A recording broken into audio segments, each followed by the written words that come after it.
অস্ফুট স্বরে বলে পড়ি। বারান্দা থেকে চলে আসে। আসার সময় ঘুরে সে আবারও এক পলক ইসমামকে দেখে। রেলিং ধরে ওদিকে ফিরে চুপচাপ দাঁড়িয়ে আছে লোকটা। স্বামীন একটু নড়তেই আলো টের পেয়ে যায় স্বামীন ঘুমায়নি। হাত বাড়িয়ে বেড সাইডের বাতি জেলে আলো উঠে বসে। স্বামীন কপালে হাত দিয়ে শুয়েছিল।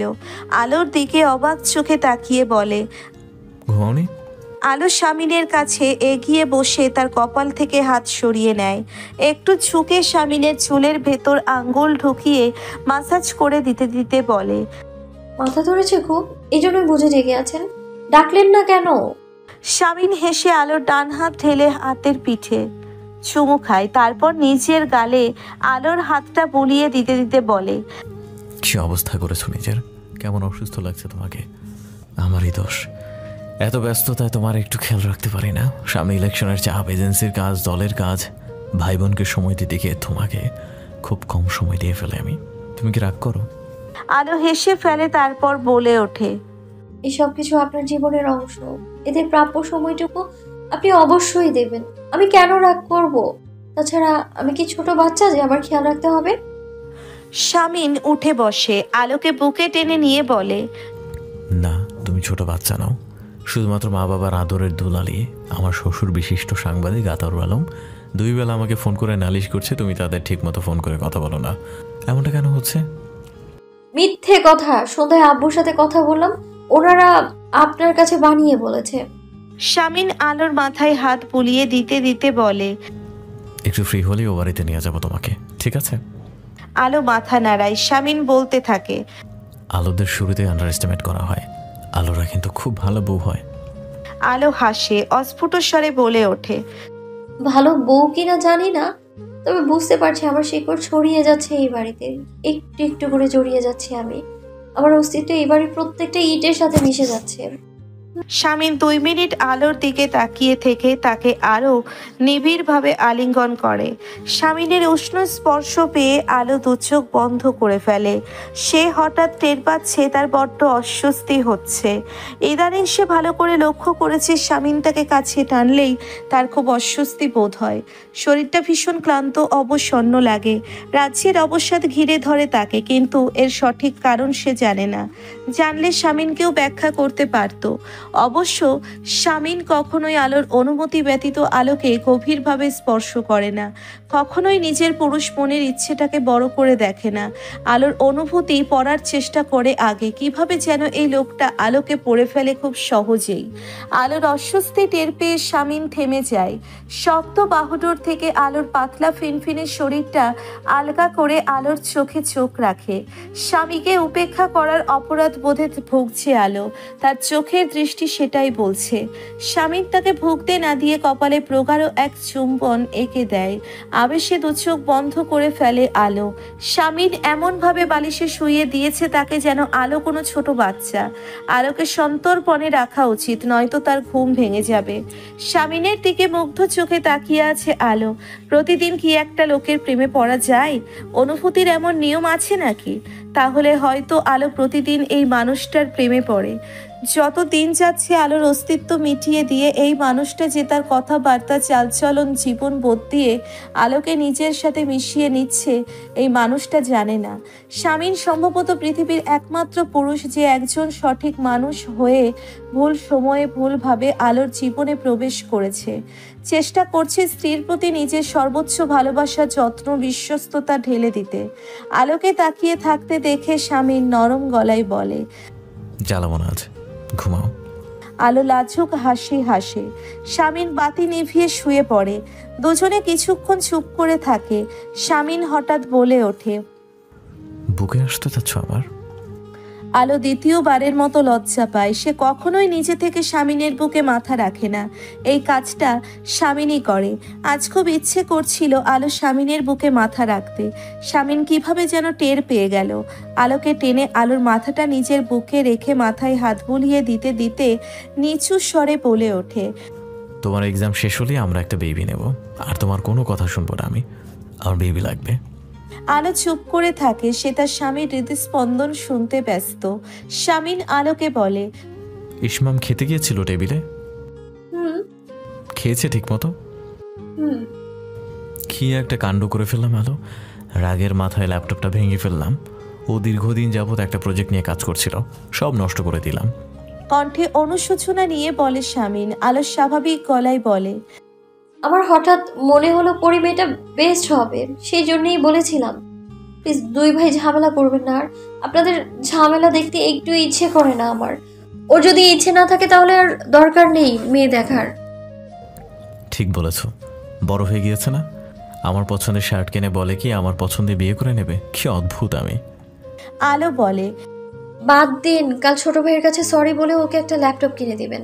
একটু বেশি বকাবকি চেঁচামেচি করেন আপনি, পরে তো ঠিকই ওদের ইচ্ছেকেই প্রাধান্য দেন। কিছুক্ষণ আলো বক বক করে চুপ হয়ে যায়। শামিন ভারী নিঃশ্বাস ফেলেছে, ঘুমিয়ে পড়েছে সে। আলো অন্ধকারে শামিনের বুক থেকে মাথা তুলে শামিনের কপালে ছোট করে একটা চুমু এঁকে দিয়ে আবারও স্বামীর বুকে মাথা রাখে। বারংবার আলোর নাম্বার থেকে ফোন আসছে। শামিন ফোনটা সাইলেন্ট করে রেখেছিল, কিন্তু ফোনটা টেবিলের উপর রাখা ছিল, তাই স্ক্রিনে আলোর আছিয়া নামটা স্পষ্টই বোঝা যাচ্ছে। মিটিংয়ে কথা বলতে বলতে না চাইতেও চোখ যাচ্ছে ফোনটার দিকে। তৌফ রনির পেটে খোঁচা মেরে ফিসফিসিয়ে বলে, এখন ভাইকে কিছু বললেই তো আমাদের চিবিয়ে খাবে। সবসময় বলতো বউ বাড়িতে রেখে আসতে, এখন নিজেই বউয়ের যন্ত্রণায় অস্থির। শামিন কথা থামিয়ে তৌফের দিকে তাকায়, গম্ভীর কণ্ঠে বলে ওঠে। কি বললাম এতক্ষণ বলতো? তৌফ থতমত খায়, আমতা আমতা করে বলে, শিক্ষা, শান্তি, প্রগতি, 3টা আমাদের মূলনীতি। দলের সবাই উচ্চ শব্দে হেসে ওঠে। শামিন চোখ রাঙানি দিয়ে আবারও আলোচনায় ব্যস্ত হয়ে পড়ে। আজ শামিন দলের ছাত্র নেতার পদ থেকে অব্যাহতি নিয়ে ভারপ্রাপ্ত সভাপতি করেছে রাহাতকে, সাধারণ সম্পাদক রনি। সেজন্য আজ পার্টি অফিসে ছোটখাটো একটা গেট টুগেদার এবং আলোচনা সভার আয়োজন করা হয়েছে। শামিন দলের ছেলেদের উদ্দেশ্যে বক্তৃতার মাধ্যমে তাদের সবাইকে সবার দায়িত্ব পুনরায় বেশ ভালো করে বুঝিয়ে দিচ্ছে। বক্তৃতার শেষ অংশে শামিন বলে ওঠে, তো এটাই সবাই মনে রাখবে, শিক্ষা, শান্তি, প্রগতি, এগুলোকে আমাদের সামনে রেখে তারপরে দেশকে এগিয়ে নিয়ে যেতে হবে, তাই না? সবাই মাথা নাড়ে। শামিন বক্তৃতা শেষ করেও খুবই ইনফরমাল ভাবে বলতে থাকে, এখন তোদের উদ্দেশ্যে কিছু সতর্কতামূলক কথা বড় ভাই হিসেবে বলতে চাই। যারা এখনো অবিবাহিত আছিস, যেমন রাহা, তারাফ, রনি, আমার কথাটা মাথায় রাখবি। মন দিয়ে দলের কাজ করবি, আমাদের সকল মূলনীতিগুলোকে মাথায় রাখবি। কোনো মেয়েকে তুলে এনে বিয়ে করা আমাদের মূলনীতি না। তো যদি নিজে জীবনের শান্তি নিয়ে বাঁচতে চাও তাহলে ভুলে এমন কাজ করবে না, বাছা ধরে না। সবাই চুপ করে আছে। শামিন এইবার ফোনটা হাতে নেয়। আলোর নাম্বার থেকে 17টা মিসড কল। আজ শামিনকে রিমান্ডে নিয়ে 3 ঘন্টার জিজ্ঞাসাবাদ করে আত্মপক্ষ সমর্থনের সুযোগ না দিয়েই শাস্তি প্রদান করা হবে, তার শামিন বেশ টের পাচ্ছে। তাই আগে ভাগেই প্রস্তুতি নিচ্ছে সে। পকেট থেকে একটা 500 টাকার নোট বের করে শাওনের দিকে এগিয়ে দিয়ে নিজের বাইকের চাবি দিয়ে বলে, যতীন কাকার ফুলের দোকান থেকে এক্ষুনি একটা ফুলের মালা বানিয়ে নিয়ে যা। বেলি, কদম, বকুল, রজনীগন্ধা, যে কোনো একটা হলেই হবে, শিগগির। তৌব বলে ওঠে, ভাই, কদম ফুল এই সিজনে পাবেন না, আর পেলেও কদম ফুল দিয়ে মালা হয় না। আরে কথার কথা। তারপর শাওনের দিকে তাকিয়ে বলে যা এক্ষুনি। ওঠে। সবুজ শাওনকে থামিয়ে দিয়ে বলে, দাঁড়া, আমার থেকেও টাকা নিয়ে যা, আমার জন্য ও নিয়ে আসবি। সবুজের দেখা দেখি বিবাহিত সবাই শাওনের হাতে টাকা ধরিয়ে দিয়ে ফুলের মালা আনতে নির্দেশ দেয়।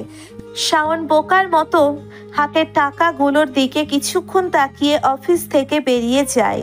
আর কতদিন এভাবে বড় ভাইদের বউয়ের জন্য ফুল কিনতে হবে? তার একটা প্রেম হচ্ছে না কেন? সাংগঠনিক কাগজপত্রগুলো গুছিয়ে নিয়ে শামিন টেবিলের লকার খুলে সেগুলো রেখে দিতে গিয়ে একটা প্যাকেট চোখ যায় তার। প্যাকেটটা হাতে তুলে নিয়ে সেটার ভিতর থেকে একটা মোবাইল ফোন বের করে রাহাতের দিকে তাকায়। রাহাত শামিনের হাতের দিকে তাকিয়ে বলে ওঠে, ওহ, এটা তো ভাবির সেই ফোনটা ভাই, মনে নেই? আপনি নিজেই তো রেখেছিলেন। শামিনের মনে পড়ে যায় সে ফোনটার দিকে তাকিয়ে আছে। রাহাত বলতে থাকে, এটা তো একটা ডেড বডি, এখন দিন ফেলে দিচ্ছে। শামিনের হঠাৎ মনে পড়ে যায় আলো সেদিন এটার ভিতরে থাকা সিম কার্ডের কথাই বলছিল। ফোনের ভিতর থেকে সিম কার্ডটা বের করে শামিন নিজের ফোনে ঢুকিয়ে নেয়। তখনই শাওন ফুলের মালা নিয়ে এসে পড়ে, রজনীগন্ধার মালা। রাহাত বলে ওঠে, ভাই মেঘ ডাকছে, আপনি গাড়ি আনে নিয়ে আজ ভিজে যাবেন। আপনি যান, আমি আরাফ আর রনি কিছুক্ষণ ক্যারাম খেলে অফিস বন্ধ করে যাব। শামিন উঠে পড়ে। দেরি করলে বৃষ্টিতে পেয়ে বসবে আজ। রিমান্ড 3 ঘন্টার বদলে সারা রাত চলবে, তাহলে আগে ভাগে উঠে পড়াই ভালো। ছেলেদের কাছ থেকে বিদায় নিয়ে শামিন বাইকে উঠে বাইক স্টার্ট করে। দরজা খুলতেই আলোর থমথমে মুখটা দেখে একটা বড়সড় ধাক্কা খায় শামিন। মুখটা অমাবস্যার রাতের মতো অন্ধকার করে রেখেছে। শামিন ভিতরে ঢুকতেই আলো দরজা বন্ধ করে চুপচাপ ডাইনিং রুমে চলে যায় টেবিলে খাবার সাজাতে। শামিন ঘরে গিয়ে ফ্রেশ হয়ে নেয়। সে মহা চিন্তায় পড়ে গিয়েছে। এখন যদি আলোকে বলে সে বাইরে থেকে খেয়ে এসেছে, তাহলে বিশ্বযুদ্ধ লেগে তো যাবেই, সাথে নিজেও খাবে না। তার কি করা উচিত? দলের ছেলেদের সাথে পেট পুরে বিরিয়ানি খেয়েছে, পেটে আর জায়গা নেই কোথাও। তোয়ালে দিয়ে মাথা মুছে বিড়বিড় করে বলে, বুদ্ধি দিয়ে কাজ করো শামিন, কিছু একটা বুদ্ধি তো বের করো। খাবার টেবিলের কাছে গিয়ে দেখে আলো তার জন্য থমথমে মুখে অপেক্ষা করছে। সে একটা চেয়ার টেনে বসে না খাওয়ার বাহানা দিতে যাবে, তখনই দেখতে পায় টেবিলে সর্ষে ইলিশ। যবে থেকে আলো জেনেছে শামিন সর্ষে ইলিশ পছন্দ করে, তখন থেকে বৃষ্টি দেখলেই আলো এটা তার জন্য রাঁধবে। শামিন আলোর মুখের দিকে তাকায়, মেয়েটার জন্য মায়া হচ্ছে খুব। এখন যদি শোনে শামিন খাবে না, তাহলে খুব কষ্ট পাবে। শামিন একটা গভীর নিঃশ্বাস ফেলে, প্লেটে সামান্য কিছু ভাত তুলে নেয়। আলো 2 পিস মাছ তুলে দিয়ে নিজেও চুপচাপ খেতে শুরু করে। এখনো অবধি একটা শব্দও সে উচ্চারণ করেনি শামিনের সাথে। শামিন মাছ খুঁটে মুখে দিয়ে আর চোখে আলোর দিকে তাকায়। পেটে একদমই জায়গা নেই শামিনের, ভীষণ কষ্ট হচ্ছে তার। আলো 2 লোকমা ভাত মুখে দিয়ে হাত ধুয়ে উঠে পড়ে। শামিন মাথা তুলে আলোর দিকে তাকায়। আলো নিস্তেজ কণ্ঠে বলে, নাটক করতে হবে না, খেতে না চাইলে উঠে পড়ুন। শামিন হাত ধুয়ে উঠে দাঁড়ায়, নরম গলায় বলে, আমি তখন মিটিংয়ে ছিলাম আলো, রাগ করো না আলো, সেই জন্য ফোনটা ধরিনি। আলো চুপচাপ টেবিলে পরিষ্কার করে দোতলায় উঠতে থাকে। শামিন পিছু পিছু এসে বলে, আলো আর দেরি করবো না, সবসময় এমন করি বলো। ভালো করে আলো ঘরে ঢোকে। শামিন ডাকতেই থাকে, আলো শোনো না, প্লিজ শোনো না। আলো কোনো জবাব না দিয়ে বিছানা ঠিক করে দেয়। শামিন চুপচাপ আলোকে কিছুক্ষণ দেখে পেছন থেকে শক্ত করে চাপটে ধরে আলোর গালে চুমু খেতে থাকে। আলো হাত পা ছুঁড়ে নিজেকে ছাড়িয়ে নেওয়ার প্রচেষ্টায় ব্যস্ত, কিন্তু অমন বলশালী পুরুষের সাথে পেরে ওঠার মতো শক্তির কিছুটা ঘাটতি যে রয়েছে তার নারী কায়ায়। শামিন এক নাগারে কতগুলো চুমু দিয়ে বড় বড় নিঃশ্বাস নিচ্ছে, তারপর বলতে থাকে, শান্ত হও আমার বাঘিনী, শান্ত হও। আলো তীব্র রাগে ফুঁসছে। শামিন ধীরে ধীরে আলোকে ছেড়ে দিয়ে বেড সাইডের টেবিলের উপর থেকে রজনীগন্ধার মালাটা এনে আলোর খোপায় লাগিয়ে দেয়। আলো অন্যদিকে মুখ ঘুরিয়ে রাখে। শামিন আলোকে মুখোমুখি দাঁড় করিয়ে বলে, ভুল করেছি, বরাবরের মতো শাস্তি মাথা পেতে নেব। দরকার নেই তো, আপনার যা ইচ্ছা করুন, বাধা দিচ্ছে কে? আচ্ছা যা ইচ্ছা করবো তো, আগে একটু শান্ত হও। আলো কটমট দৃষ্টি দিয়ে শামিনের দিকে তাকায়। শামিন বলে, পারফেক্ট, পারফেক্ট একবারে। এই তো সে আগের ফর্মে ফিরেছে, তোমাকে এভাবেই বেশ মানায়। হুট করে আলো হেসে ফেলে।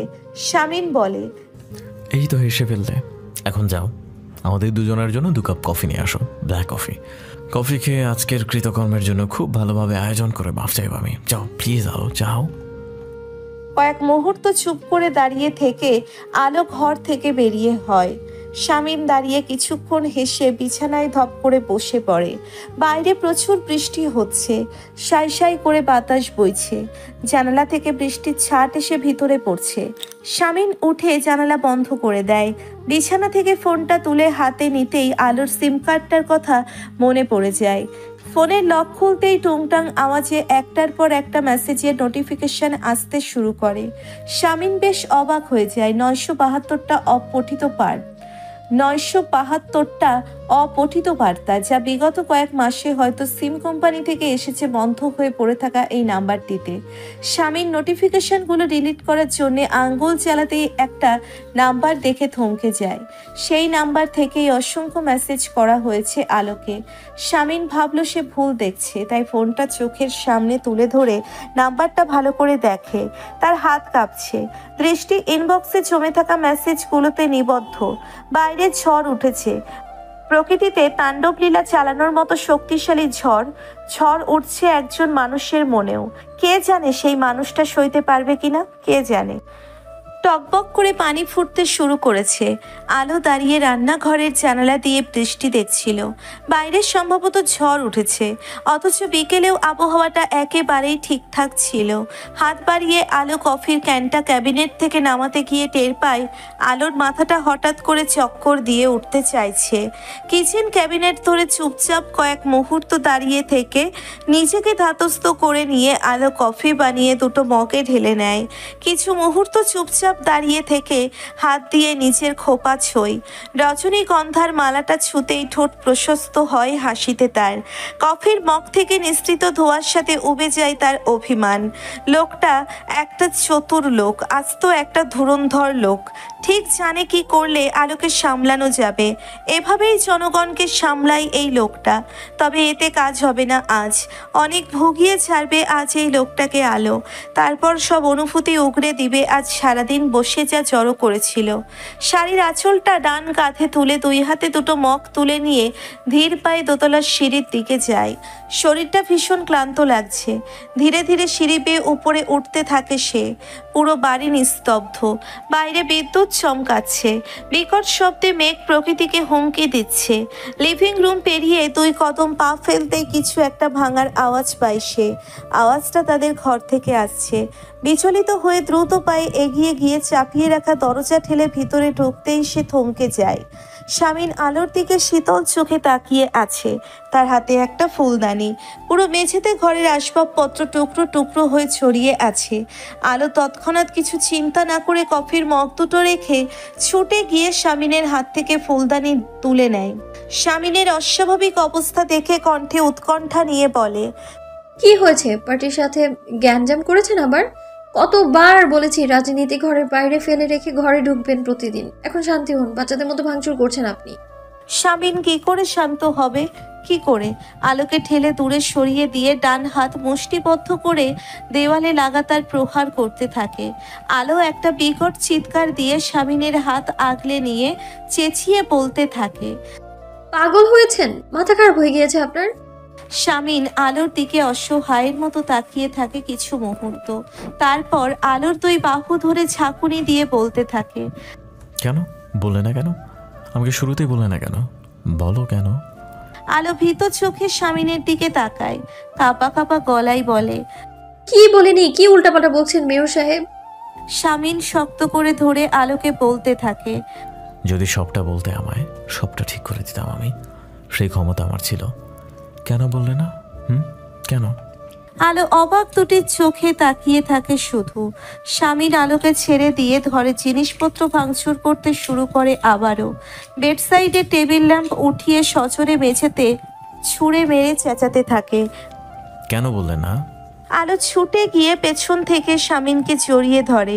স্বামীনের বুকের কাছে শার্ট শক্ত করে খামছে ধরে রেখেছে সে। স্বামীন নিস্তেজ হয়ে পড়ে, নিষ্প্রাণ গলায় বলে ওঠে, করুণা করলে আমার সবাই করুণা। সব থেকে বড় শাস্তি এটা আলো, একজন অপরাধী জানে। আলো শক্ত করে স্বামীনকে পেছন থেকে জড়িয়ে ধরে রাখে। স্বামীনের কথার জবাবে বলে ওঠে, একটু খুলে বলুন না। আমিও যে ভীষণ অস্থির হয়ে পড়ছি, তা কি উপলব্ধি করতে পারছেন না? একটা সমস্যা হলে সেটা আলোচনা করে ঠিক করা যায় মেয়র সাহেব। কণ্ঠে আকুতি নিয়ে বলতে থাকে আলো। স্বামীন আলোর থেকে নিজেকে ছাড়িয়ে নিয়ে আলোর মুখোমুখি দাঁড়ায়। আলোর চোখে চোখ রেখে বলতে থাকে, কিসের আলোচনা করে ঠিক করব? সবকিছু ধ্বংস করে কি ঠিক করব আমি? আলো তাকিয়ে থাকে। স্বামীন আবারও হাত মুষ্টিবদ্ধ করে দেওয়ালে এলোপাথারি প্রহার করতে থাকে। চেঁচিয়ে বলতে থাকে, আমি জঘন্য, জঘন্য আমি। আলো স্বামীনের হাত আগলে নিয়ে বুকের সাথে মিশিয়ে নেয়। কান্না ভেজা কণ্ঠে বলে ওঠে, এভাবে আপনি আমায় ব্যথা দিচ্ছেন যে। শামিন আলোর চোখের দিকে তাকিয়ে থাকে। আলোর দু চোখের কার্নিশে পানি জমেছে। ধরা গলায় বলে, বলে দিন না কি দোষ করেছি, শাস্তি দিন। নিজেকে কষ্ট দিয়ে আমায় কেন যন্ত্রণা দিচ্ছেন? বিদ্যুৎ চমকানোর সাথে সাথে বিকট শব্দে কাছে কোথাও বজ্রপাত হয়। আলো আর শামিন স্থির হয়ে মুখোমুখি দাঁড়িয়ে থাকে। আলো গলায় কান্না চাপিয়ে রেখে একটা গভীর নিঃশ্বাস ফেলে বলে, অসুস্থ বোধ করছি আমি, দোহাই লাগে আমায় সবটা খুলে বলুন। আমি আমার সর্বোচ্চ চেষ্টা করব আপনার অস্থিরতা লাঘব করার। শামিন ঘরের মেঝের দিকে দৃষ্টি দিয়ে বলে, ঠিক এভাবে, হ্যাঁ, এই টুকরোগুলোর মতোই আদরের ভাইটাকে ভেঙে চড়ে দিয়েছি আমি, কেড়ে নিয়েছি তোমাকে তার থেকে। আলো চমকে উঠে শামিনের দিকে তাকায়। শামিন অসহায়ের মতো এদিক ওদিক তাকায়। ধরা গলায় বলে, আমি এমন কেন আলো? আলো শামিনের হাত ধরে ফেলে কাঁপা কাঁপা গলায় বলে, মেয়র সাহেব শুনুন, ওটা আমার অতীত। ওই অতীতকে টেনে এনে আমাদের দুজনের বর্তমান অনুভূতিকে আপনি অসম্মান করবেন না প্লিজ।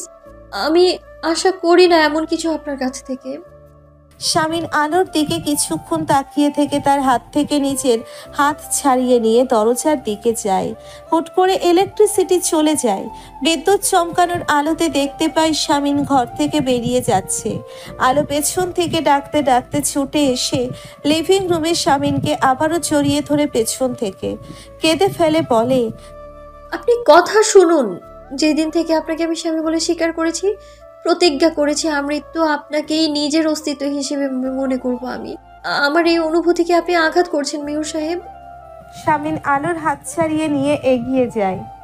আলো ছুটে গিয়ে পুনরায় জড়িয়ে ধরে ফুপিয়ে বলে ওঠে, আজকের দিনটা আমার মাটি করে দেবেন না আপনি। কতটা আবেগ অনুভূতি সাজিয়ে আমি আপনার জন্য অপেক্ষা করছিলাম, সেটা না শুনে কোথায় যাচ্ছেন? এমন করলে আমি কাল সকালেই ও বাড়ি চলে যাব, আর ফিরবো না, পরে আফসোস করবেন। শামিন 1 মিনিট চুপচাপ দাঁড়িয়ে থেকে আলোর হাত ছাড়িয়ে দিয়ে দ্রুত পায়ে সিঁড়ি ভেঙে নিচে নামে। আধো অন্ধকারে দু চোখ ভর্তি পানি নিয়ে দাঁড়িয়ে আছে আলো। ওখানে পাথরের মতো কিছুক্ষণ দাঁড়িয়ে থেকে মেঝেতে ধপ করে বসে পড়ে। মেঘের গরুম গরুম শব্দের মাঝে আলো হঠাৎ গাড়ি স্টার্ট হবার শব্দ শুনতে পায়। এত ঝড় বৃষ্টির রাতে কোথায় যাচ্ছে মানুষটা?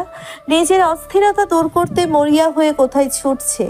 নিজের অস্থিরতা নিয়ে এতটাই বিচলিত যে পিছু ফিরে দেখলো না আলোকে কতটা ভোগান্তি দিয়ে যাচ্ছে সে। কি স্বার্থপর মানুষটা। ফোনের রিংটোনের শব্দে রেহেনার ঘুম ভেঙে যায়। রাত 9:30 থেকে একটা লম্বা ঘুম হয়েছে তার। চোখ খুলে উঠে বসে সে। পাশে টেবিলের ওপর থেকে ফোনটা হাতে নিয়ে দেখে আলোর নাম্বার। চিন্তিত ভঙ্গিতে ফোনটা রিসিভ করে রেহেনা। ওপাশ থেকে আলো কান্না মিশ্রিত কণ্ঠে বলে ওঠে, আম্মু। দেয়ালে পিঠ ঠেকিয়ে মেঝেতে পা ছড়িয়ে আলো বসে আছে। কিছুক্ষণ পর পর একটা গভীর নিঃশ্বাস ফেলছে সে। রেহেনা মেয়ের গলা শুনে উৎকণ্ঠা নিয়ে চেঁচিয়ে বলে ওঠে, কি হয়েছে আম্মু, কি হয়েছে?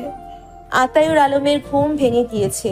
উঠেই দ্রুত স্ত্রীর হাত থেকে ফোনটা নিয়ে বলে, আম্মু কি হয়েছে, তুমি কাঁদছো কেন? আলো চুপ করে থাকে। রেহেনা বলে, জামাইয়ের সাথে ঝগড়া করেছিস? দে ওকে ফোনটা দে, কথা বলবো। নিশ্চয়ই তুই কিছু করেছিস, ও তো শুধু শুধু ঝগড়া করার ছেলে না। আলো দু চোখ বন্ধ করে ফেলে। দু চোখের কার্নিশ পেয়ে দুফোঁটা তরল গড়িয়ে পড়ে তার। আতায়ুর আলম বলে ওঠে, বলো আম্মু। কিছু না আম্মু, কিচ্ছু হয়নি। উনি ঘুমাচ্ছেন। আমার হঠাৎ করে খুব অস্থির লাগছে। আমি তাহাজ্জুদ নামাজ আদায় করতে চাই। আম্মুর কাছে নিয়মটা জানতে ফোন দিয়েছি, আমি বিস্তারিত জানি না। আতায়ুর আলম মেয়ের কথায় আশ্বস্ত হয় না। উৎকণ্ঠা নিয়ে বলে, আমি আসবো মা, এখন আসবো। কাল এসো। অস্ফুট স্বরে বলে আলো। রেহেনা তাহাজ্জুদ নামাজ আদায়ের নিয়মটা আলোকে বুঝিয়ে দেয়। আলো হুট করেই ফোন কেটে দেয়। বাড়ির ইলেকট্রিসিটি চলে এসেছে, কিন্তু বাইরে ঝড়ের ভয়াবহতা বেড়েছে। আলো 21 বারের মতো শামিনের নাম্বার ডায়াল করে। নাম্বারটা বন্ধ। আলো ফোন রেখে উঠে দাঁড়ায়। মাথাটা আবারও চক্কর দিয়ে ওঠে। দেওয়ালে ভর দিয়ে কিছুক্ষণ কাচের জানালায় দৃষ্টি দিয়ে দাঁড়িয়ে থাকে। কিছু সময় পরে মাথায় শাড়ির আঁচল টেনে ওয়াশরুমে ঢুকে অজু করে বের হয়। মেঝেতে জায়নামাজ বিছিয়ে নামাজ আদায়ের জন্য দাঁড়িয়ে যায়। আতায়ুর আলম উঠে গায়ে শার্ট চাপিয়ে নেয়। রেহেনা উদ্বিগ্ন হয়ে বলে, কোথায় যাচ্ছ এই ঝড় বৃষ্টির রাতে? ফোন আর ওয়ালেট পকেট চুকিয়ে ক্যাবিনেট থেকে একটা ছাতা বের করে ঠান্ডা গলায় বলে, মেয়ে মিথ্যে কথা বলেছে। নিশ্চয়ই দুটোতে খুব বিশ্রীভাবে ঝগড়া হয়েছে। মিলিয়ে দিয়ে আসি। ওষুধটা হাতের ক্ষততে লাগাতেই যন্ত্রণায় ফর্সা মুখটা নীল রঙের হয়ে যায়, কিন্তু শামীন যন্ত্রণাটুকু হজম করে নেয় দ্রুত, কোনো প্রতিক্রিয়া ব্যক্ত করেনি। ফুয়াদ ডান হাতটা ব্যান্ডেজে মুড়িয়ে দিতে দিতে আর চোখে বেশ কয়েকবার শামীনকে দেখে। ব্যান্ডেজ করা হয়ে গেলে ফার্স্ট এইড বক্সটা সরিয়ে রেখে শামীনের চোখে চোখ রেখে ঠান্ডা গলায় বলে ওঠে, বলো সমস্যা কোথায়? আলোর সাথে ঝগড়া করেছিস? শামীন চুপ করে ফুয়াদের দিকে তাকিয়ে থাকে। ফুয়াদ বলতে থাকে, বল কি হয়েছে, কে কি করেছে? কেউ কিচ্ছু করেনি, যা করার আমিই করেছি। নিস্তেজ কণ্ঠে জবাব দেয় শামীন। ফুয়াদ কয়েক মুহূর্ত চুপ করে শামীনের দিকে তাকিয়ে থেকে দাঁতে দাঁত চেপে শামীনের কলার ধরে ঝাঁকুনি দিয়ে বলে, শোন, ভুগতে চাইলে একা একা ভুগবি, আমাদের এত ভোগান্তি দিবি না, খবরদার।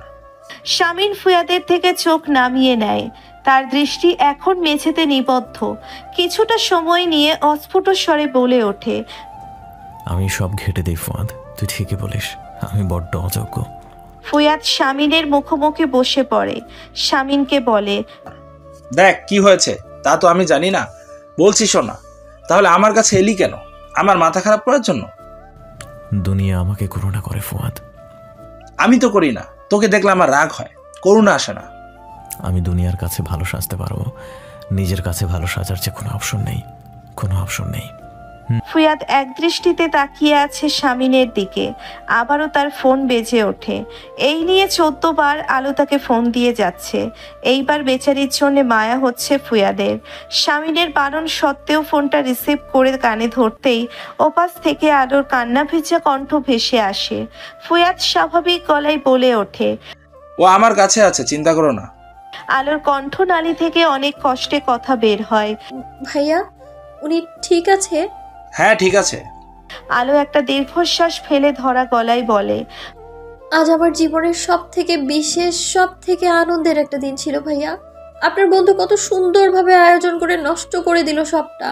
সকাল থেকে রাত 11টা পর্যন্ত বাড়ির বাইরে কাটিয়েছে। এর মাঝে আমার ফোনটা পর্যন্ত রিসিভ করেনি। আর বাড়ি এসে সবকিছু লন্ডভন্ড করে দিয়ে বেরিয়ে গিয়েছে। ভেঙে চুরে দিয়ে গিয়েছে ঘরের সব জিনিসপত্র, ভেঙে চুরে দিয়েছে আমায়। এটাই তো চেয়েছিল উনি, তাই না? প্রতিশোধ নিয়েছে অবশেষে। আমার করা সব অপমান, অবহেলার প্রতিশোধ নিতে শুরু করেছে সে। কি মোক্ষম সময়ে, যখন আমি পুরোপুরি ওনার উপর নির্ভরশীল হয়ে পড়েছি, তখনই আসল রূপটা উনি দেখিয়ে দিয়েছে। আপনার বন্ধু একজন চালবাজ লোক। তুমি ঠিকভাবে কথা পর্যন্ত বলতে পারছো না আলো, শান্ত হও। আমি দেখছি, শান্ত হও তুমি। ওনার কাছে একটু ফোনটা দেবেন, নয়তো লাউড স্পিকারে দিন। ফুয়াদ ফোনটা লাউড স্পিকারে দিয়ে রাখে। শামীন চুপচাপ মেঝের দিকে দৃষ্টি দিয়ে বসে আছে। আলো বলতে থাকে, সুযোগ শুধু আপনাকেই দেয়া হবে, আপনি কাউকে দেবেন না। আমাদের দুজনের অস্থিরতা কাটিয়ে তোলার সুযোগ চাইছি আমি, মেয়র সাহেব। আমায় দয়া করে সুযোগ দিন। সাদা কালো বিষাদের পরে সবটা কিন্তু রঙিন হয়। আপনি নিজে রাঙিয়েছেন আমায়, এই রংটুকু আপনি কেড়ে নেবেন না প্লিজ। এত বড় অন্যায় আমার সাথে করবেন না। আপনি বাড়ি আসুন, আপনার জন্য আমি কত আনন্দময় সূচনা নিয়ে বসে আছি আপনি জানেন না। দয়া করে নিজেকে বঞ্চিত করবেন না, আমাকেও বঞ্চিত করবেন না প্লিজ। আলো ফোন কেটে দেয়। ফুয়াদ হাঁটু গেড়ে বসে পড়ে। ধমকের সুরে বলে, অসুস্থ হয়ে পড়েছে মেয়েটা, তোর কোনো অধিকার নেই এভাবে ওকে কষ্ট দেওয়ার। শামীন চুপ করে থাকে। ফুয়াদ বলে, আমি জানি না তোদের মধ্যে কি হয়েছে, আমার জানার ইচ্ছাও নেই। শুধু এতটুকু বল, যা হয়েছে তা শুধুমাত্র তোর জন্য হয়েছে, তাই তো?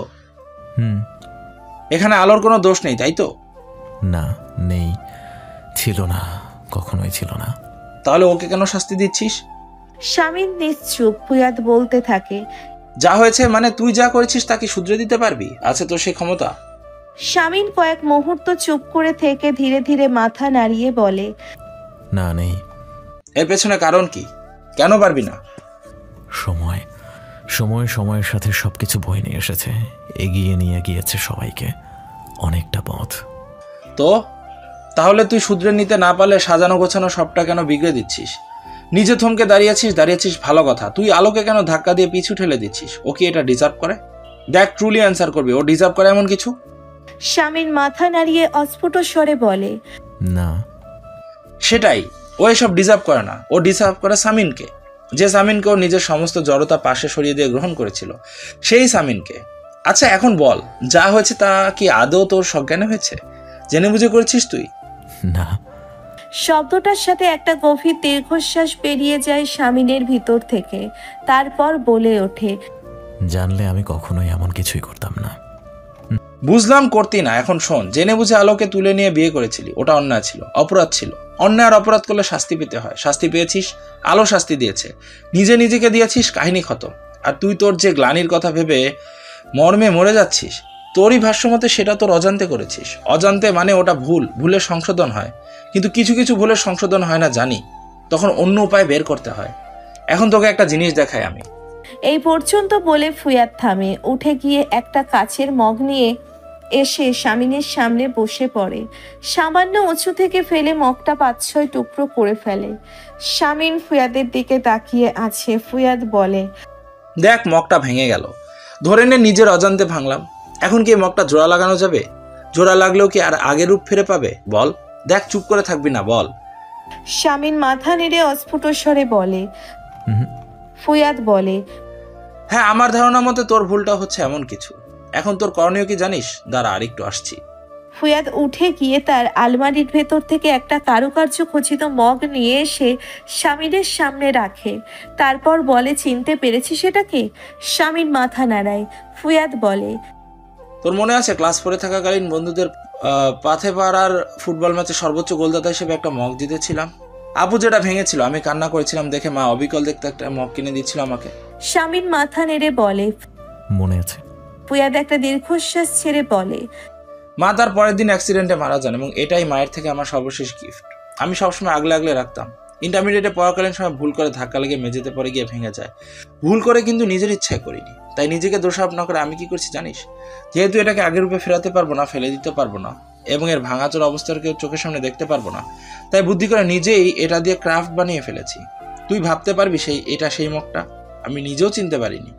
শামিন চুপ করে থাকে। ফুয়াদ বলে, জীবনের কিছু কিছু ভুল হচ্ছে এমন, না সংশোধন হয়, না ফেলে দেওয়া যায়, না ভুলটা চোখের সামনে ওভাবেই ভুল হয়ে পড়ে থাকতে দেখতে পারা যায়। সেই ভুলগুলো নিয়ে এমন একটা ক্রাফট বানিয়ে ফেলতে হয়, একটা অতি সুন্দর ক্রাফট।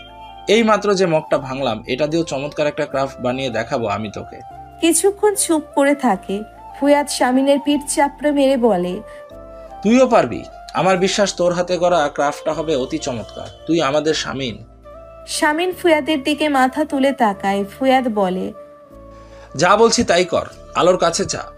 কতটা দম দেখেছিস মেয়েটার, কতটা আত্মবিশ্বাস নিয়ে বলেছে তোদের দুজনের অস্থিরতা কাটিয়ে ফেলবে। তুই ওর আত্মবিশ্বাস ভেঙে দিস না। স্বামী হিসেবে স্ত্রীর আত্মবিশ্বাসকে সম্মান জানা, ওকে সুযোগ দে, নিজেকেও দে। যে ভুলটা তোর অজান্তে হয়েছে সেটা নিয়ে আত্মগ্লানিতে ভোগা অন্যায়, নিজের আত্মাকে কষ্ট দেওয়া অন্যায়, সেই সাথে আত্মার সাথে জড়িয়ে থাকা মানুষগুলোকে কষ্ট দেওয়া ঘোর অন্যায়। আর অন্যায় করিস না, এবার থাম। শামিন চুপ করে বসে থাকে। ফুয়াদ শামিনের হাত টেনে ধরে তোলার চেষ্টা করে বলতে থাকে, ওঠ ওঠ বলছি, চল তোকে বাড়িতে দিয়ে আসি, চল চল বলছি। কিছুক্ষণ চুপ করে থেকে শামিন বলে, তুই থাক, কাল সকালে তোর ফ্লাইট, আমি গাড়ি নিয়ে এসেছি, যেতে পারবো। শামিনের কথা শুনে ফুয়াদের ঠোঁটের কোণে হাসি ফোটে। শামিনের কাঁধে হাত রেখে বলে, যা, মেয়েটা অপেক্ষা করছে তোর জন্য, গিয়ে প্রথমেই ওর কাছে ক্ষমা চাবি, যা বলছি, নয়তো ঘাট ধাক্কা দিয়ে নামিয়ে দেবো বাসা থেকে। বৃষ্টি থেমে এবার হু হু করে বাতাস বইছে। বারান্দায় খোলা দরজাটা বাতাসের জন্য দেওয়ালের সাথে বিকট শব্দে ধাক্কা খাচ্ছে বারবার।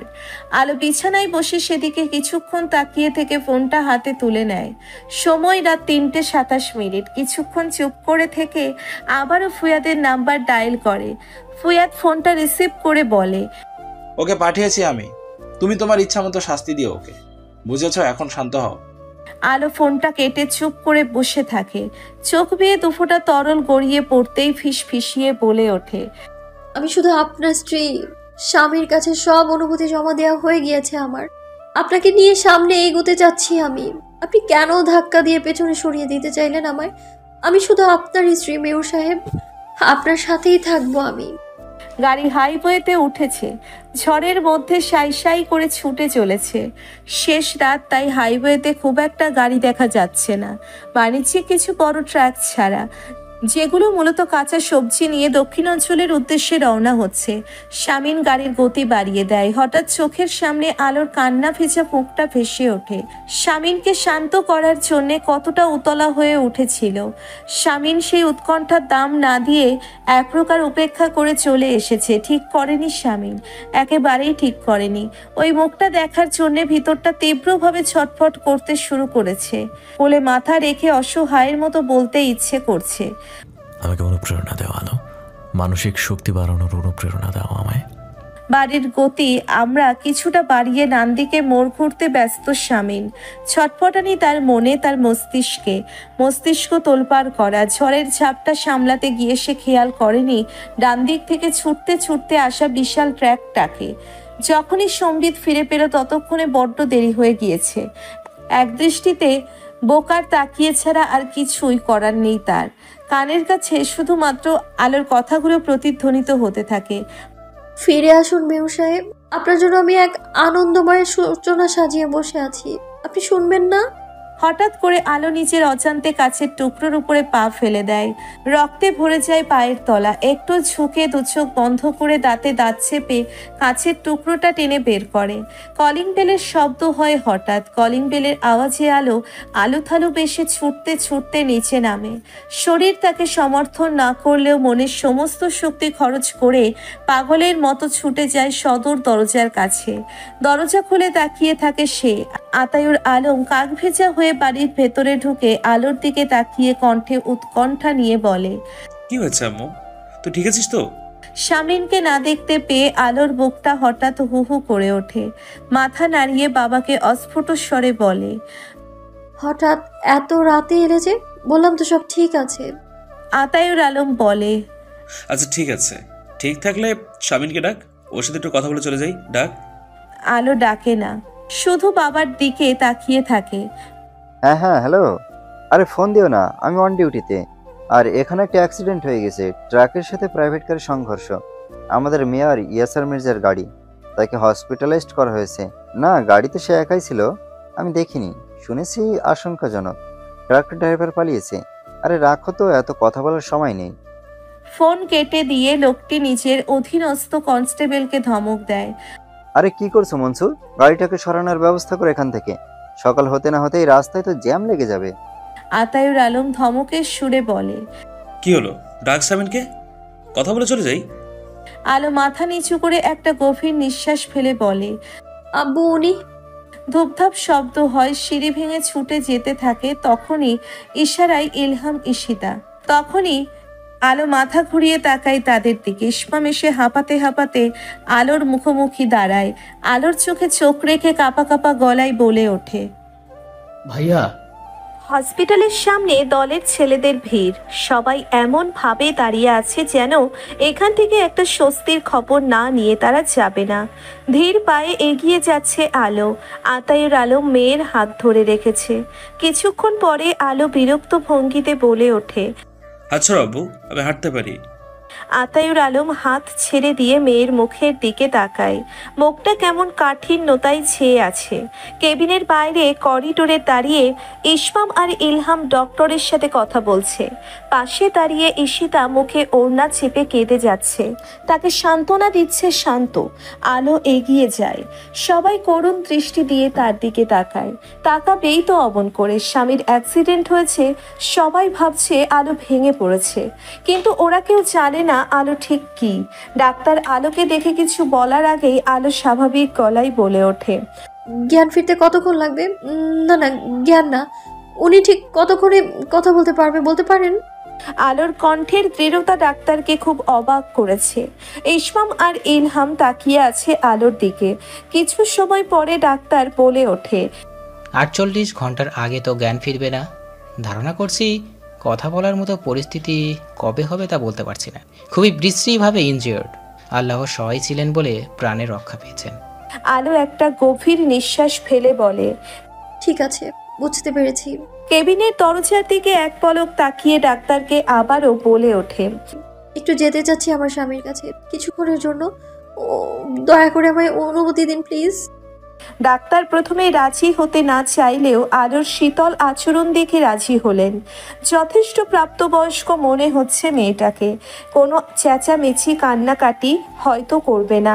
মাথা ঝাঁকিয়ে আলোকে বলে, হ্যাঁ যাও, কান্নাকাটি করো না। আলো ম্লান হাসে, ক্লান্ত অবসন্ন দুটি চোখে করিডোরে থাকা প্রত্যেকের দিকে একবার করে তাকিয়ে ধীর পায়ে হেঁটে শামিনের কেবিনে ঢোকে। একটা চেয়ার টেনে বেডের একদম পাশে বসেছে আলো, যদিও ডক্টর আলোকে দূরে দাঁড়িয়ে দেখতে বলেছিল। শামিনের মুখে অক্সিজেন মাস্ক লাগানো, সাদা রঙের চাদর গিয়ে গা ঢেকে রাখা, মাথায় ব্যান্ডেজ, ডান গালে একটা চোখে লাগার মতো ক্ষত, ফর্সা মুখটাতে বুঝি পার্মানেন্টলি একটা দাগ বসে গেল। চোখ ঘুরিয়ে বেডের পাশে মনিটরে চোখ রাখে আলো। কিছুক্ষণ সেদিকে তাকিয়ে থেকে শামিনের দিকে তাকায়।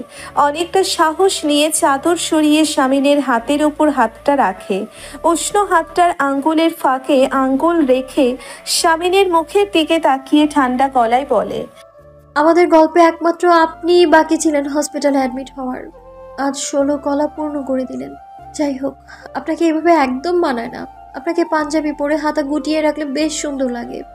একটু থেমে আলো শামিনের দিকে ঝুঁকে কানের কাছে মুখ নিয়ে বলে ওঠে, জীবনের এই পরিস্থিতিতে আমাকে ছেড়ে চলে গেলে আমি আপনাকে আজীবন ঘৃণা করব মেয়র সাহেব, আজীবন। মাথা তুলে একটা গভীর নিঃশ্বাস ফেলে। ইচ্ছে করছে সামনে শুয়ে থাকা মানুষটার বুকে মাথা রাখতে, ইচ্ছে করছে সমস্ত যন্ত্রণার ভর ওই মানুষটার গায়ে ছেড়ে দিতে। গলার কাছে কান্না দলা পাকিয়ে উঠতে চেয়েছিল। আলো রানী তা পাত্তা না দিয়ে ঠান্ডা গলায় দৃঢ়তার সাথে বলে ওঠে, আমার আপনাকে লাগবে লাগবে লাগবে, বুঝতে পেরেছেন আপনি? আমার শুধু আপনাকেই চাই, আমার স্বামীকেই চাই আমার। ডক্টর ভিজিট করে চলে গিয়েছেন কিছুক্ষণ আগে। আলো একটা লম্বা বেঞ্চিতে বসে বসে ঝিমুচ্ছিল। কিছুক্ষণ আগে বেশ কয়েকবার বমি হয়েছে তার। শরীরটা অসম্ভব ক্লান্ত। মাথা ঘুরিয়ে দেখে ইলহাম আর ঈশিতা মুখোমুখি একটা বেঞ্চিতে মাথা নিচু করে বসে আছে। শান্ত আর পরি এতক্ষণ ছিল। শান্ত অফিসে চলে গিয়েছে, পরি ক্লাসে। আতায়ুর আলম তখন থেকে করিডোরের এমাথা থেকে ওমাথা পায়চারি করছে। সকাল পেরিয়ে প্রায় দুপুর হতে চলেছে। হঠাৎ তার সামনে এসে ইসমাম একটা টিস্যু পেপারে মোড়ানো স্যান্ডউইচ ধরে। আলো মাথা তুলে ইসমামের দিকে তাকায়। ইসমাম ঠান্ডা গলায় বলে, আমরা সবাই খেয়েছি, শুধু তুমি বাকি আছো, খেয়ে নাও। আলো দৃষ্টি নামিয়ে ইসমামের হাতের স্যান্ডউইচের দিকে তাকায়। কিচ্ছু মুখে দিতে ইচ্ছে করছে না এখন, কিন্তু তাকে খেতেই হবে। ওই অপদার্থ লোকটার চিন্তায় চিন্তায় তার ভিতরের ছোট্ট প্রাণটাকে সে একদম কষ্ট দেবে না, কখনোই না। 1 মিনিট কিছু একটা চিন্তা করে ইসমামের দিকে তাকিয়ে স্বাভাবিক ভঙ্গিতে বলে, এসব খাবো না, তুমি ক্যান্টিন থেকে আমার জন্য 2টো ডিম আর 1 বোতল দুধ, কিছু ফল নিয়ে এসো। ইসমাম আলোর দিকে অবাক হয়ে কিছুক্ষণ তাকিয়ে থাকে। আলোর এত স্বাভাবিক আচরণ সবার কাছেই বেশ অস্বাভাবিক লাগছে।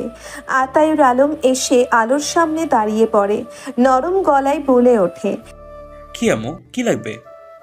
2টো সেদ্ধ ডিম, 1 বোতল দুধ আর কিছু ফল। যাও, কেউ নিয়ে এসো তো। ইসমাম দ্বিতীয়বারের মতো আলোর আদেশ শুনে কোনো বাক্য ব্যয় না করে ক্যান্টিনে চলে যায়। ডিম দুটো মনের সাথে এক প্রকার যুদ্ধ করে আলো খেয়েছে। মনে হচ্ছে এক্ষুনি আবার বমি এসে যাবে। ডিম দুটো শেষ করে একটা খেজুর খেয়ে 2 মিনিট বিরতি নিয়ে দুধের বোতলটা হাতে তুলে নেয়। ছিপি খুলে কয়েক মুহূর্ত চুপ করে থেকে বাম হাতে নাক চেপে ধরে ঢক ঢক করে পুরো বোতল খালি করে। দূরে বসে সবাই হাঁ হয়ে আলোর কাণ্ড কারখানা দেখতে থাকে। আতায়ুর আলম মেয়ের চিন্তায় অস্থির হয়ে উঠেছে।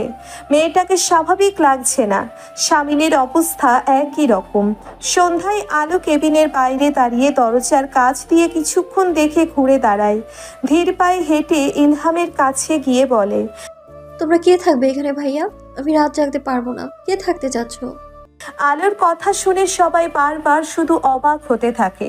ঈশিতা উদ্বিগ্নতার সাথে বলে, তুমি কি অসুস্থ ভাবি? শরীর খারাপ তোমার? না, আমি অসুস্থ নই, শুধু আমার শরীরটা একটু বিশ্রাম চাচ্ছে। ঈশিতা কিছুক্ষণ চুপ করে থেকে বলে, তুমি মেজো ভাইয়া আর ইসমামের সাথে বাড়িতে যাও, তবে আমি আজ থাকবো, যাও। আচ্ছা, আলো অস্ফুট স্বরে বলে ওঠে। আতায়ুর আলম প্রথমে যেতে চায়নি। ঈশিতা জোর করে তাকে আর রেহেনাকে পাঠিয়ে দিয়েছে বাড়িতে। দরজার কাছ দিয়ে ভাইকে এক পলক দেখে গিয়ে বেঞ্চিতে বসে থাকে চুপচাপ। হসপিটাল রোড থেকে মোড় ঘুরতেই হাইওয়েতে জ্যামে পড়েছে ইলহামের গাড়ি। বিরক্ত ভঙ্গিতে বসে আছে সে। আলো গাড়ির জানালার বাইরে চোখ রাখে। গতকাল ভয়াবহ ঝড়ের পরে আজকের রাতের আকাশটা বেশ নীলাভ কালো। দৃষ্টি ঘুরিয়ে ঘুরিয়ে সবকিছু দেখতে দেখতে হঠাৎ দূরের সিগন্যালে চোখ যায়। কিছুক্ষণ সেদিকে তাকিয়ে থেকে মাথা ঘুরিয়ে ইসমাম আর ইলহাম দুই ভাইয়ের উদ্দেশ্যে বলে, তোমরা কেউ ওই সিগন্যালের ওখান থেকে কদবেল কিনে আনো তো, আমার না খুব কদবেল ভর্তা খেতে ইচ্ছে করছে। ইসমাম আর ইলহাম একে অপরের মুখ চাওয়াচাই করতে থাকে। তারা এবার মোটামুটি নিশ্চিত আলোর মাথা খারাপ হয়েছে। কয়েক মুহূর্ত সময় নিয়ে ইসমাম বলে ওঠে, আর ইউ শিওর? ইসমাম গাড়ি থেকে নেমে 4টে কদবেল কিনে গাড়িতে উঠে বসে আলোর হাতে দেয়। বাড়িতে এসে আলো প্রথমেই গোসল করে নামাজ আদায় করে নেয়। তারপর বিছানায় বেশ আয়েশ করে বসে হাতের পেয়ালা থেকে কদবেল ভর্তা খেতে থাকে। রাত প্রায় 11টা বেজে গিয়েছে। আলোর ঘুম প্রয়োজন, তার রাত জাগলে চলবে না। বিছানা ঠিক করে টান টান হয়ে শুয়ে পড়ে সে। কিছুক্ষণ চুপচাপ শুয়ে থেকে ধীরে ধীরে ডান হাতটা নিজের তলপেটের ওপর রাখে। ধরা গলায় বিড়বিড় করে বলে ওঠে, আজকেও তোর বাবা তোর কথা জানলো না রে। একটু থেমে আবারও বলতে থাকে একা একা, সবার মতো তুইও ভাবছিস আমি কাঁদছি না কেন, তাই না? আমি আসলে স্ত্রী হবার 15তম শর্ত পালন করছি। শাড়ির আঁচল কোমরে গুছিয়ে স্বামীনের ব্যবহৃত জামা কাপড় ওয়াশিং মেশিনে দিয়ে ঘরে এসে ঘরটা একটু গোছগাছ করতে থাকে। ঋতু ইরফানকে নিয়ে এসে দরজার কাছে দাঁড়ায়। সে এইমাত্র হসপিটাল থেকে এসেছে। আলো ঋতুকে দেখতে পেয়ে এগিয়ে এসে ইরফানকে কোলে তুলে নিয়ে ইরফানের সাথে একা একা কথা বলতে থাকে। ঋতু আলোকে যত দেখছে ততই অবাক হচ্ছে। স্বামীনের অ্যাক্সিডেন্টের পরে একটুও ভেঙে পড়েনি, কিন্তু এখন একটু বেশি অস্বাভাবিক লাগছে আলোকে। এতটা কাঠিন্যতা একজন স্ত্রীর সাথে যায় না। ইসমাম এসে দরজার বাইরে দাঁড়ায়। আলোর দিকে তাকিয়ে নিচু স্বরে বলে, হসপিটালে যাচ্ছি, তুমি যাবে ভাবি? আলো ইসমামের দিকে তাকিয়ে বলে, তোমার ভাইয়ের জ্ঞান ফিরেছে, কথা বলতে পারছে? না। তাহলে আমার গিয়ে কাজ নেই। গিয়ে ওই ভণ্ড লোকটার মুখ দেখবো বসে বসে? আমার তো ওনার সাথে বোঝাপড়া আছে। যখন কথা বলার অবস্থায় ফিরবে তখন আমাকে বলবে। ইসমাম চুপচাপ চলে যায়। ঋতু অবাক চোখে আলোকে কিছুক্ষণ দেখে ইরফানকে নিয়ে চলে যায়। আলো আবারও ঘর গোছাতে ব্যস্ত হয়ে পড়ে। বিছানায় নতুন চাদর বিছিয়ে দেয়। ইদানিং সবকিছু নিয়ে মনটা কেমন খুঁতখুঁতে হয়ে গিয়েছে। অবশ্য সে জানে এই সময়ে হরমোনাল ইমব্যালেন্সের জন্য এমনটা হয়ে থাকে। মেজাজ খিটখিটে হয়ে যায়, অবসাদ ঘিরে ধরে। মন ভালো রাখার জন্যে একটা পরিপাটি সুন্দর শোবার ঘর, কিছু ভালো বই এখন খুব জরুরি। ঘরটাকে গুছিয়ে নিয়ে লাইব্রেরি থেকে বেছে বেছে কিছু বই আনতে হবে। হুট করে বমি ভাব হতেই আলো দৌড়ে বেসিনের কাছে যায়। হরহর করে বমি করে চোখে মুখে পানির ঝাপটা দিয়ে বেরিয়ে এসে গোছানো বিছানাটা অগোছালো করে শুয়ে পড়ে। শরীরটা বিছানার সাথে মিলিয়ে যাচ্ছে যেন। মচিত হয়ে শুয়ে সিলিংয়ের দিকে দৃষ্টি দিয়ে তাকিয়ে থাকে দীর্ঘ সময়। চোখের কার্নিশে হঠাৎ দুফোঁটা তরল জমা হয়। শাড়ির আঁচল দিয়ে মুছে ফেলে মনে মনে বলে ওঠে, কল্পনা করে রেখেছিলাম আপনাকে খবরটা দিতেই আপনি পাগলের মতো চিৎকার দিয়ে আমায় আগলে নেবেন, কোলে তুলে উন্মাদের মতো আনন্দ করবেন, আদরে ভরিয়ে দেবেন আমার কপাল। আজ খবরটা জানার 48 ঘন্টা হয়ে গিয়েছে, অথচ আপনি এখনো জানলেন না। খুব ফাঁকা ফাঁকা লাগছে আমার মেয়র সাহেব, খুব। আপনার আসিয়া কেমন আপনার আদর শূন্য হয়ে পড়ে আছে দেখুন। দলের ছেলেরা কিছুক্ষণ পর পর তাদের ভাইয়ের খোঁজ নিতে ছুটে আসছে। রাজনৈতিক ব্যক্তিবর্গ, সাংবাদিক অ্যাসোসিয়েশনের লোকজন থেকে শুরু করে ব্যবসায়ীরা ছুটে আসছে। ফুয়াদ, জামিল সবার সাথে কথা বলছে। আতায়ুর আলম আর রেহেনা বেঞ্চিতে বসে আছে। রেহেনা সেই তখন থেকে রাগে কাঁপছে। আতায়ুর আলম একটু পরপর স্ত্রীকে শান্ত থাকবার পরামর্শ দিচ্ছে। কি শান্ত হব আমি? ওটা কেমন মেয়ে? দিল এত শক্ত, স্বামীর প্রতি কোনো দরদ নেই। ওর শ্বশুর বাড়ির লোক কি ভাবছে বলো তো? শরীরটা তো খারাপ। আমতা আমতা করে বলে ওঠে আতায়ুর আলম। কেমন মেয়ে জন্ম দিয়েছো তুমি? না আছে কোনো শহবত, না জানে কোনো আদব কায়দা, শরীর ভর্তি শুধু জেদ স্বার্থপরতা। আমাকে বলছো কেন? জন্ম কি আমি একা দিয়েছি?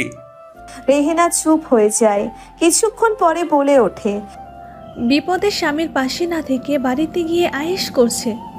অমন মেয়ে আমার ছেলের বউ হলে কবে ঘাড় ধাক্কা দিয়ে বের করে দিতাম। ফুয়াদ দূর থেকে রেহেনা আতায়ুরকে দেখে ঈশিতার দিকে তাকিয়ে বলে, ওনাদের কি হয়েছে? ভাবি কেন হসপিটালে আসছে না, এই জন্য আন্টি আঙ্কেলকে রাগারাগি করছে। ফুয়াদ বলে, কথা হয়েছে আলোর সাথে? কেন আসছে না? অসুস্থ? ইলহাম পাশ থেকে উঠে বলে, না, সুস্থ। জানি না কেন আসে না। কিছু জিজ্ঞেস করলে বলে জ্ঞান ফিরলে খবর দিও। আজ সকালে ইসমাম খাবার টেবিলে বসে জানতে চেয়েছে, জবাব না দিয়ে আচারের বয়ম নিয়ে উঠে গিয়েছে।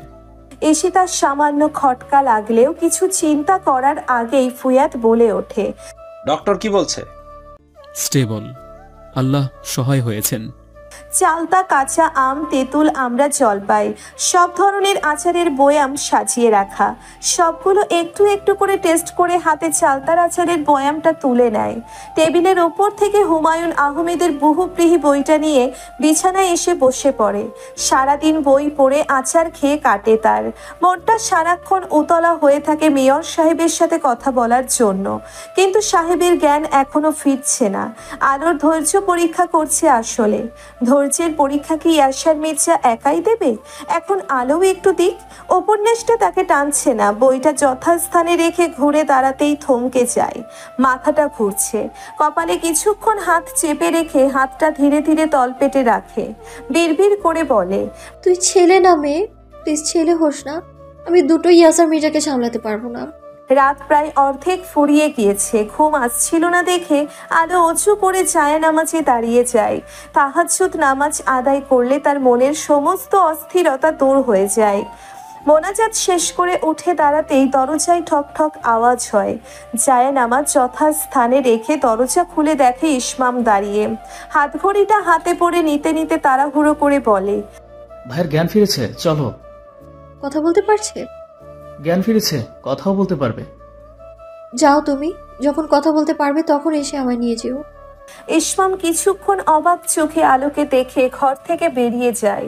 আলো দরজা বন্ধ করে জলপাইয়ের আচারের বয়ামটা হাতে নিয়ে বিছানার উপর বসে পড়ে। গাড়িতে উঠে গাড়ি স্টার্ট করতে গিয়ে দেখে পরিও দরজা থেকে তাড়াহুড়ো করে বের হচ্ছে। ইসমাম ম্লান হেসে জিজ্ঞেস করে, কোথায় যাচ্ছ? পরি বিনয়ের সাথে বলে, হসপিটালে ভাইয়াকে দেখতে। ইসমাম হুট করে বলে ওঠে, এসো, আমি পৌঁছে দিচ্ছি। আমিও ওখানেই যাচ্ছি। পরি লাজুক হেসে সম্মতি দেয়। গাড়িতে ওঠার আগে দাঁড়িয়ে পড়ে। ইসমাম জিজ্ঞাসু দৃষ্টিতে তাকায়। পরি বলে, ঈশিতা আপুর ফোনের চার্জারটা নিতে ভুলে গিয়েছে।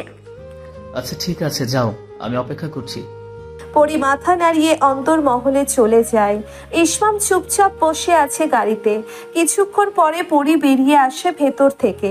মিররে ইসমাম পরিকে দেখছে। তাড়াহুড়ো করে হেঁটে আসছে মেয়েটা। ইসমামের হঠাৎ মনে হলো এক্ষুনি হুমড়ি খেয়ে পড়বে পরি। কথাটা ভেবেই মিরর থেকে চোখ সরিয়ে নিয়ে কয়েক মুহূর্ত পরে আবারও মিররে চোখ রাখে। তখন দেখে পরি নেই। আশ্চর্য, মেয়েটাকে তো এইমাত্র আসতে দেখলো সে। দরজা খুলে বাইরে নেমে ইসমাম হতভম্ব হয়ে যায়। সে যেমনটা কল্পনা করেছিল পরি ঠিক সেভাবেই হুমড়ি খেয়ে পড়ে আছে। ইসমাম না চাইতে উচ্চ শব্দে হেসে ফেলে।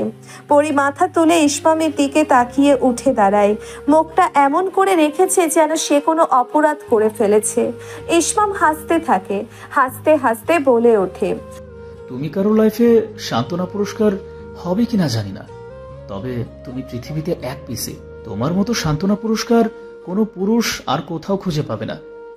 পরি ইসমামের কথায় রিয়্যাক্ট করে না, উল্টে তাকিয়ে আছে তার দিকে। এই লোকটার হাসি অসম্ভব সুন্দর। ইসমাম হাসি থামিয়ে পরির দিকে তাকিয়ে বলে, সরি হাসার জন্য। পরি নিচু স্বরে বলে ওঠে, আপনি আরো কিছুক্ষণ অপেক্ষা করবেন, আমি সালোয়ার কামিজটা বদলে আসছি। ভাই বোনের মুখের দিকে তাকিয়ে ম্লান হাসে শামীম। সবাই চুপচাপ তার দিকে তাকিয়ে আছে। ফুয়াদ নীরবতা ভেঙে বলে ওঠে, তোর বিয়ের পর থেকে সবগুলো ভ্যাকেশন ট্রিপ আমার ক্যান্সেল করতে হয়েছে। তুই আমার সাথে এমন কেন করিস? সরি।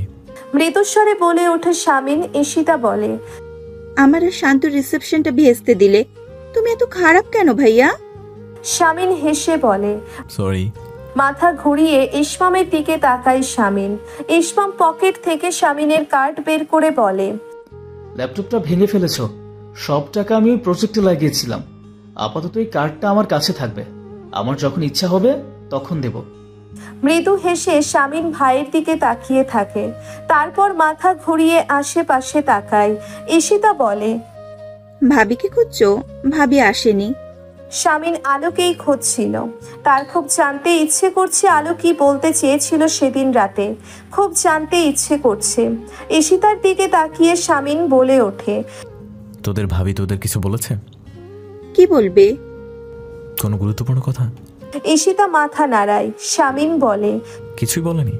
আমার ব্যাপারে কিছুই বলেনি? বলেছে। ফুয়াদ বলে ওঠে। শামিন উৎসাহের সাথে বলে ওঠে, কি বলেছে? বলেছে তুই একটা ভণ্ড অপদার্থ। শামিনের মুখটা শুকিয়ে যায়। ঠিক তখনই ইলহাম কেবিনে ঢুকে বলে, ভাবিকে নিয়ে এসেছি, তোরা বাইরে যা। মৃদু বাতাসে কেবিনের জানালার পর্দা নড়ছে। আলো সেদিকে একবার তাকিয়ে শামিনের দিকে তাকায়। শামিন এক দৃষ্টিতে আলোর দিকে তাকিয়ে আছে। মেয়েটাকে খুবই অসুস্থ দেখাচ্ছে। ধীর পায়ে এগিয়ে গিয়ে আলো একটা চেয়ার টেনে শামিনের বেডের পাশে বসে। শামিনের চোখে চোখ রেখে ঠান্ডা গলায় বলে, স্বামী হবার একটাই শর্ত, সেটা হলো সারা জীবন স্ত্রীকে আগলে রাখা, ভালোবাসা, আদর, যত্ন, আহ্লাদে নিজের কাছে মৃত্যুর আগ পর্যন্ত ধরে রাখা। মাথায় স্ক্রু ঢিলা হয়ে যাওয়া স্ত্রী ছেড়ে যেতে চাইলেও কখনোই তাকে যেতে না দেয়া। এমন বড় বড় কথাই তো বলছিলেন না সেদিন। তারপর কি করলেন? নিজেই ছেড়ে যাচ্ছিলেন। এতটা অতিষ্ঠ করে দিয়েছিলাম আমি আপনাকে। শামিন ম্লান হাসে। আলো বলতে থাকে, নির্লজ্জ লোক। লজ্জা করে না এখন হাসতে? ইচ্ছে করছে আপনাকে। স্বামীর গায়ে হাত তুলতে নেই আলো। মৃদু আওয়াজে বলে শামিন। আলো চুপচাপ তাকিয়ে থাকে কিছুক্ষণ শামিনের দিকে, কঠিন দৃষ্টি দিয়ে। ক্ষণ বাদেই শামিনের ডান হাতটা টেনে নিয়ে অসংখ্য চুমু খেতে থাকে সেই হাতে। চুমু খেতে খেতে চাপা কান্নায় ভেঙে পড়ে আলো। ঘটনার আকস্মিকতায় হতভম্ব হয়ে যায় শামিন। কয়েক মুহূর্ত আগের কঠিন রূপটা হঠাৎ এমন হয়ে গিয়েছে কেন? কণ্ঠে উৎকণ্ঠা নিয়ে শামিন বলে ওঠে, থামো থামো আলো। আলো থামে না। উন্মাদের মতো কাঁদতে কাঁদতে শামিনের হাতটা দুহাতে আগলে ধরে বুকের সাথে মিশিয়ে নিয়ে বলতে থাকে, শুনতে চাই না কি হয়েছিল, জানতে চাই না কি হচ্ছে, শুধু দেখতে চাই আমি। আমাদের আগামীর দিনগুলো আপনাকে পাশে নিয়ে দেখতে চাই আমি। শামিন বাম হাতটা উঠিয়ে আলোর হাতের উপর রেখে নরম গলায় বলে, ভেঙে পড়েছিল এভাবে? আলো মাথা নেড়ে কাঁদতে কাঁদতে বলে, মোটেও না। স্ত্রী হবার 15তম শর্ত হচ্ছে স্বামীর বিপদে মনের জোর হারাতে নেই, সেটাই পালন করছিলাম। আর তাছাড়া আমি ভেঙে পড়লে আমাকে সামলাতো কে? আপনি তো ছিলেন না। আমার তো নিজেকে সামলাতে কেবল আপনাকেই প্রয়োজন। তবে এখন কাঁদছো কেন? আপনাকে সুস্থ দেখে একটু ভেঙে পড়তে ইচ্ছে হলো। শামিন ম্লান হাসে। আলো শামিনের চোখে চোখ রেখে কান্না মিশ্রিত কণ্ঠে বলে ওঠে, ভেঙে পড়লে আরেকজনের যে খুব কষ্ট হতো, তখন তো আপনিও কষ্ট পেতেন। শামিন আলোর কথা বুঝতে না পেরে বলে, মানে? আলো চোখের পানি মুছে লাজুক হাসি হাসে। শামিনের ডান হাতটা টেনে নিজের পেটে চেপে ধরে বলে ওঠে, কেউ আসতে চলেছে মেয়র সাহেব, আপনি যাকে খুব করে চাইতেন। শামিন বোকার মতো আলোর দিকে তাকিয়ে আছে। তার এখন কি করা উচিত? আলো শামিনের দিকে তাকিয়ে ঠান্ডা গলায় বলে, খুব ইচ্ছে করছে তাই না আমাকে কোলে নিয়ে আদর করতে? কি লাভ? সেই পথ তো নিজেই বন্ধ করে দিয়েছেন। পা দুটোর কি হাল করেছেন। আপনার পা ঠিক হতে হতে আমাদের বাচ্চা হাঁটতে শিখে যাবে সম্ভবত মেয়র সাহেব।